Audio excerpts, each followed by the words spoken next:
The Bengali টিউশনে তোমাদের সকলকে স্বাগত। আমি শুভময়। আজ তোমাদের সাধক কবি শ্রী রামপ্রসাদ সেন এই সম্পর্কে বা উনার সম্পর্কে একটু আলোচনা করব। দেখো, এর আগেও আমরা বিভিন্ন কবি, লেখক ইত্যাদিদের সম্পর্কে, ইত্যাদিদের জীবনী সম্পর্কে সামান্য আলোচনা করেছিলাম। দু একটি ভিডিও আমার এর আগেও করা হয়েছে। তো আমি এবার এরকমই এই ভিডিওটিও তৈরি করছি। এখানে আমরা রামপ্রসাদ সেন সম্পর্কে সামান্য একটু জেনে নেব।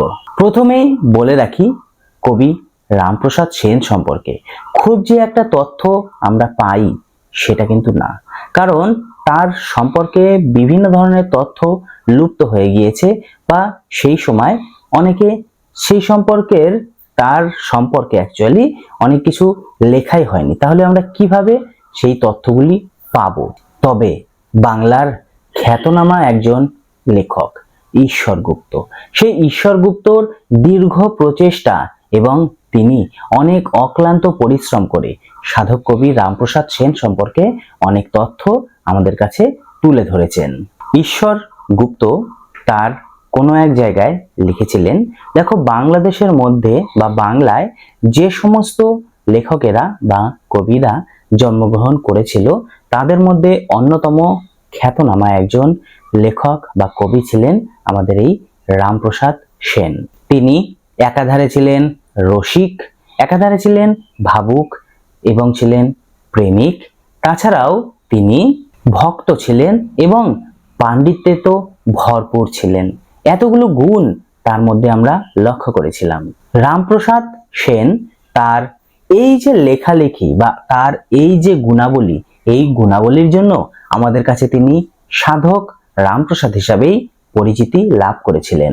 দেখো, রামপ্রসাদ সেন যে সমস্ত সঙ্গীত রচনা করেছিলেন তার সেই সময়টাতেও যতটা চাহিদা ছিল, ঠিক বর্তমানেও ততটাই চাহিদা লক্ষ্য করা যায়। তার লেখার চাহিদা এখনো এতটুকুও কমেনি।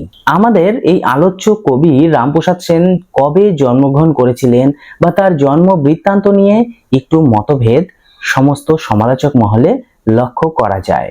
ডক্টর দীনেশচন্দ্র ভট্টাচার্য আমাদের বলেছিলেন 1720 খ্রিস্টাব্দের আশ্বিন মাসে রামপ্রসাদ সেন জন্মগ্রহণ করেছিলেন। এটি যে আসল তথ্য তা নয়, এটি তিনি বিভিন্নভাবে গবেষণা করে জানিয়েছিলেন। তারপর কবি ঈশ্বরগুপ্ত তার এই সিদ্ধান্তকে, মানে তিনি যে বলেছিলেন এত সনে তিনি জন্মগ্রহণ করেছেন, এই সিদ্ধান্তকে তিনি মেনেও নিয়েছিলেন ঈশ্বরগুপ্ত। আবার অনেক সমালোচক অনেক কথা বলেছেন। অনেক সমালোচক বলেও থাকেন তিনি 1727 খ্রিস্টাব্দে জন্মগ্রহণ করেছিলেন। রামপ্রসাদ সেন উত্তর 24 পরগনা জেলার হালি শহরের কাছে ভাগীরথীর তীরে কুমারহট্ট নামক একটি গ্রামে একটি বৈদ্য বংশে তিনি জন্মগ্রহণ করেছিলেন। রামপ্রসাদের বাবার নাম আমরা সকলেই কম বেশি জানি, তবুও আমি বলছি, তার বাবার নাম ছিল রামরাম সেন। তার বাবা এবং তার দাদু দুজনেই ছিলেন এক বিশাল মাপের পণ্ডিত। রামপ্রসাদের বাবা রামরাম সেন তার জীবনে দুটি বিয়ে করেছিলেন। তার যে প্রথম পত্নী ছিল সেই পত্নীর একটি মাত্র সন্তান ছিল, অর্থাৎ তার বৈমাত্রেয় ভাই। সেই বৈমাত্রেয় ভাইয়ের নাম ছিল নিধিরাম সেন এবং তার যে মা, অর্থাৎ রামপ্রসাদ সেনের মা, তার গর্ভে দুটি কন্যা সন্তান হয়েছিল। কন্যা সন্তানের নাম ছিল অম্বিকা এবং ভবানী। তারা যথাক্রমে রামপ্রসাদ সেনের বোন ছিল। শুধুমাত্র কন্যা সন্তান নয়, দুটি পুত্র সন্তানও হয়েছিল। তার মধ্যে একটি হলো রামপ্রসাদ সেন এবং তার ভাইয়ের নাম ছিল বিশ্বনাথ সেন। রামপ্রসাদ সেন তার একটি মাত্র পুত্র সন্তান ছিল এবং তার দুটি কন্যা সন্তান ছিল। তার পুত্রের নাম ছিল রামদুলাল সেন এবং কন্যাদের নাম ছিল পরমেশ্বরী এবং জগদীশ্বরী। রামপ্রসাদ সেন ছোটবেলায় পাঠশালাতে তার শিক্ষাদান, মানে শিক্ষা লাভ, অ্যাকচুয়ালি তিনি পাঠশালাতেই শিক্ষা লাভ করেছিলেন। তারপর তিনি টোলে ভর্তি হয়েছিলেন। সেই টোলে থেকে তিনি সংস্কৃত ভাষা শিখেছিলেন এবং একজন মৌলবীর কাছে তিনি শিক্ষা লাভ করেছিলেন পার্সি ভাষা। রামপ্রসাদের পিতা তিনি যখন পার্সি ভাষা শিখছিলেন সেই সময়টিতে আমরা দেখতে পাই রামপ্রসাদের পিতা মারা যান এবং তার পিতা মৃত্যুকালীন অবস্থায় শুধুমাত্র ভদ্রাসনের জায়গাটি ছাড়া আর কিছুই দিয়ে যেতে পারেননি তাদের। ফলে তাদের যে পারিবারিক একটি আর্থিক অনটন হঠাৎ করে মাথা চাড়া দিয়ে ওঠে। মানে অনেক বড় সংসার তো, পারিবারিক একটি আর্থিক সমস্যার মধ্যে তাদের পড়তে হয়। তখন রামপ্রসাদ সেন তার পড়াশোনা কিছুটা বাদ দিয়ে তাকে কলকাতায় অর্থ সংস্থানের জন্য চলে যেতে হয়েছিল। কলকাতায় গিয়ে দুর্গাচরণ মিত্রের বাড়িতে তিনি একটি মোহরির চাকরি গ্রহণ করেছিলেন। রামপ্রসাদ সেন ছিলেন শক্তির উপাসক, এছাড়াও তিনি ছিলেন গায়ক। তার রচনা করা এবং তার গান করা, এই যে রচনা এবং গান, তিনি ছিলেন সুরকার এবং লেখক, দুটোই ছিলেন তিনি। এছাড়াও তিনি গানও করতেন। তো তার এই গানগুলোকে বলা হতো রামপ্রসাদী গান। রামপ্রসাদী গান না বলে আবার অনেকে রামপ্রসাদী সঙ্গীতও বলে থাকে। তো এই রামপ্রসাদী সঙ্গীতগুলি হলো আমাদের বাংলার এক অমূল্য সম্পদ। বাংলার পথে প্রান্তরে, গ্রামে গঞ্জে, বিভিন্ন জায়গায় রামপ্রসাদের এই গানগুলি বহুল প্রচলিত ছিল। চাষি, মাঝি, তারপর আরো বিভিন্ন যারা কাজকর্ম, শ্রমিক কাজকর্ম করতে যেত বাইরে, তারা বিভিন্ন সময়ে এই রামপ্রসাদী সঙ্গীতকে তারা উপভোগ করত। রামপ্রসাদ সেন মূলত মা কালীর আরাধনা করতেন এবং মা কালীকে নিয়েই তিনি বিভোর হয়ে থাকতেন। রামপ্রসাদ সেন আমরা একটু আগেই বললাম মোহরির কাজ করতেন। মাঝে মাঝে তিনি মা কালীকে নিয়ে এতটাই মত্ত হয়ে থাকতেন যে হিসেবের খাতায় তিনি হিসেব টোকার বদলে তিনি মা কালীকে নিয়ে বা মা কালীকে তিনি উৎসর্গ করে বিভিন্ন ধরনের গান লিখে তিনি খাতা ভরে দিতেন। আর নায়েব মশাই যখন তার এই কীর্তি দেখতো, নায়েব মশাই যখন খাতা উল্টে হিসেব দেখতো, তখন তিনি দেখতে পেতেন যে এখানে তো হিসেব নেই, এখানে মা কালীর গান রয়েছে। তখন তিনি তার যে জমিদার বাবু ছিল, সেই জমিদার দুর্গাচরণকে তার এই কীর্তির কথা বলে দিয়েছিলেন। দুর্গাচরণ বাবুর সন্দেহ হলো। দুর্গাচরণ বাবু ভেবেছিলেন হয়তোবা কিছুটা বানিয়ে বলছে, তাই একদিন তিনি নিজে তার খাতা পর্যবেক্ষণ করতে এলেন এবং খাতা যখন পর্যবেক্ষণ করছিলেন তখন দেখতে পেলেন যে সত্যি সত্যিই তো রামপ্রসাদ সেন হিসেবের বদলে মা কালীর গান টুকে রেখেছে তার খাতায়। জমিদার দুর্গাচরণ সেই সময়টিতে যে কি লেখা আছে একটু পড়ে দেখি তো। পড়তে গিয়ে দেখলেন যে মা কালীকে নিয়ে অদ্ভুত একটি গান লেখা আছে। তিনি মনোযোগ সহকারে সেই গান পড়লেন এবং সেই গানের যে অন্তর্নিহিত ভাব, সেই ভাব তিনি বুঝার চেষ্টা করলেন এবং যখন তিনি বুঝতে পারলেন তার দু চোখ গড়িয়ে জল ঝরে পড়ল। এরপর দুর্গাচরণের মন আমাদের এই লেখকের জন্য বা কবির জন্য আরো বেশি আনন্দিত হয়ে উঠলো বা আরো গর্ব তিনি করতে লাগলেন এবং তিনি তখন তাকে বোঝালেন যে তুমি এই চাকরি করার জন্য এই জগতে তুমি আসনি, তুমি একদিন একটি বড় লেখক হবে বা বড় কবি হবে। তাই তুমি বাড়ি ফিরে যাও, বাড়ি ফিরে গিয়ে তুমি তোমার মনের ইচ্ছা মতো কাজ করতে থাকো।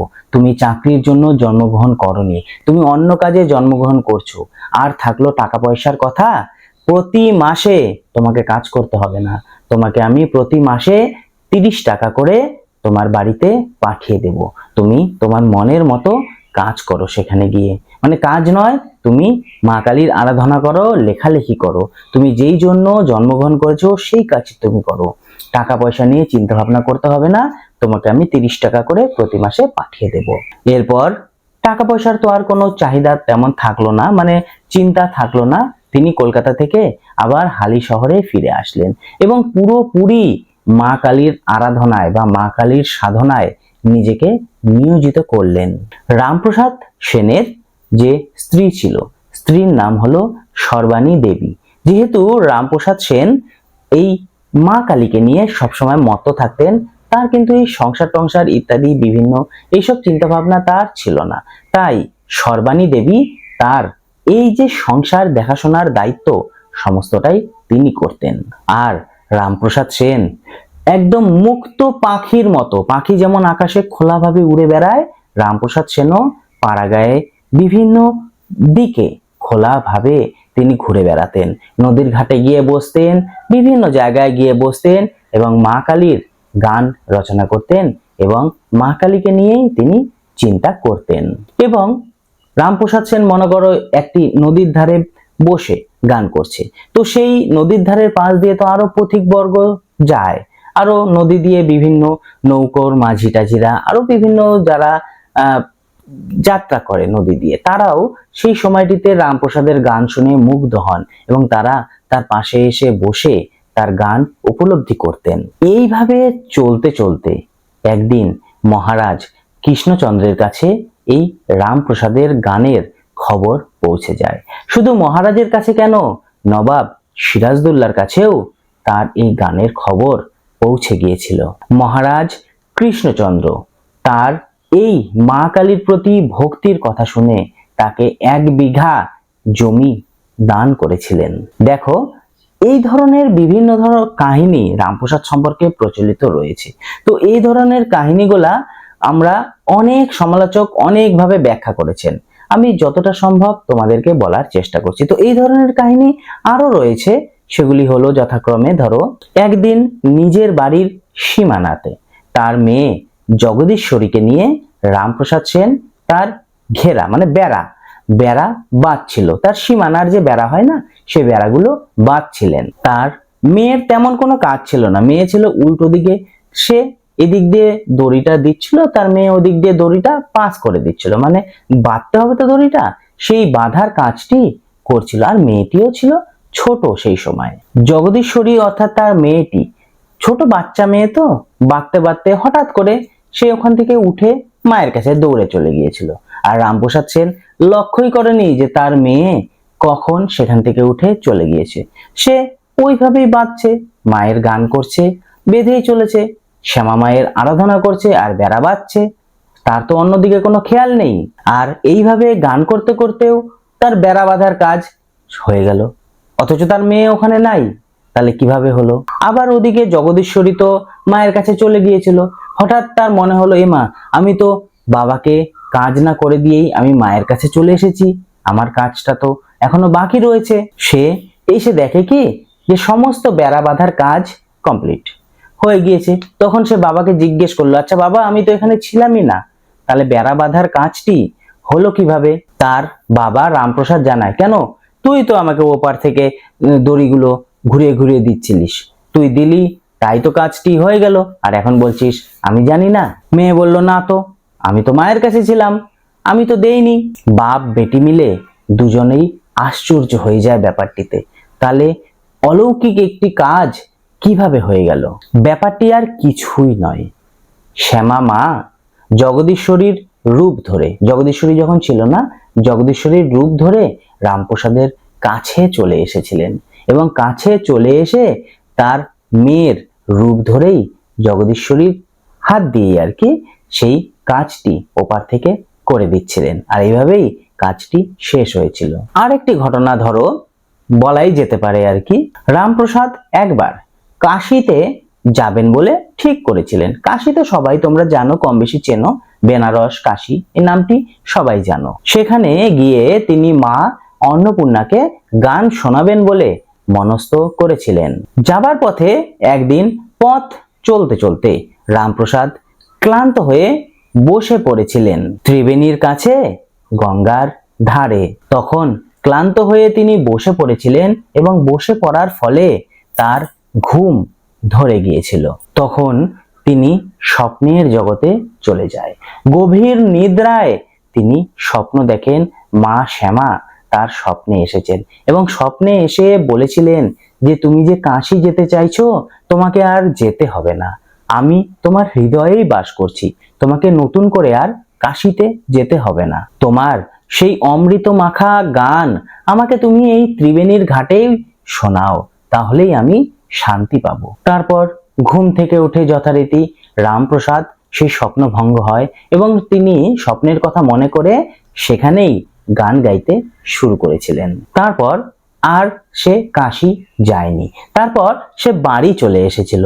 বাড়ি চলে এসে পঞ্চবটির সামনে আসন পেতে বসে গান ধরেছিলেন। তন্ত্র আচার্য আগম বাগীশ বাবু, মানে যে তন্ত্র আচার্য ছিলেন, তিনি রামপ্রসাদকে সেখানে এসেই মন্ত্র দীক্ষা দিয়ে গিয়েছিলেন। এরপর গুরুদেবের কৃপায় তিনি সিদ্ধি লাভও করেছিলেন আমাদের এই রামপ্রসাদ সেন। সিদ্ধি লাভের পরে মাত্র ৬২ বছর বয়সে ১৭৮৬ খ্রিস্টাব্দে তিনি আমাদের ছেড়ে পরলোক গমন করেছিলেন। দেখো, যেসব কবি বাংলাদেশে জন্মগ্রহণ করেছিলেন তাদের মধ্যে রামপ্রসাদ সেন যে অন্যতম বা শ্রেষ্ঠ, একথা আমরা বলতেই পারি। স্বয়ং ঈশ্বরগুপ্ত পর্যন্ত একথা আমাদের বলে গিয়েছেন। রামপ্রসাদ সেন কালী কীর্তন ও কৃষ্ণ কীর্তন নামক দুটি গ্রন্থ রচনা করেছিলেন।